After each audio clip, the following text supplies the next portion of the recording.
Alright, what we have here is a Js440. It's a 1979 Js440. Sorry, the camera's a little blurry. What we've done is I put the engine back in, and I wanted to line up the engine with the drive shaft. I wanted to line up the drive coupler. So I used a flat piece of steel, or what I actually use is a socket. And according to the book, you're supposed to lay it on the side of the coupler.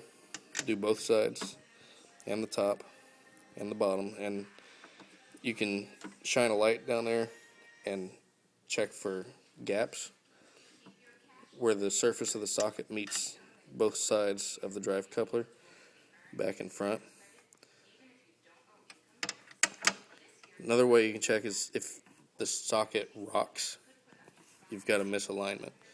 So you want to move the engine back and forth, left and right, up and down. You raise it up and down using shims, or you can move it back and forth just by loosening the bed plate bolts.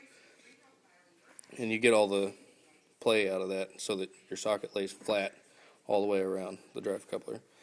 Once you get that, you want to make sure that you have 0.5 millimeter gap between the rubber part of the drive coupler and the metal part of the drive coupler on both sides, so that you have a combined space between the rubber and the metal of 1 millimeter. You want 0.5 millimeter on each side. I think I said that wrong a minute ago, but it's 0.5 millimeter on either end of the rubber part of the drive coupler. And you want to check that all the way around, or at least as far as you can reach. Once you have that, you take out your bed plate bolts one at a time. You put Loctite blue 245, just a drop on each bolt one at a time so you don't mess up your alignment.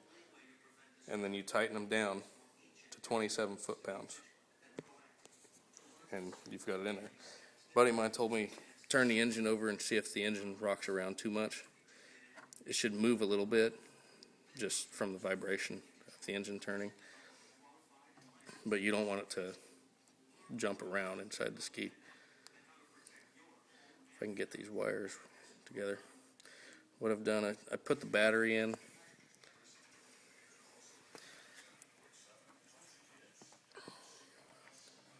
I'm going to cross the solenoid wires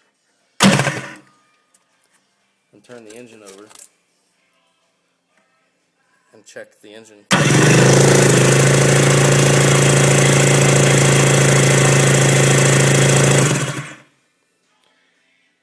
Looks like a perfect alignment.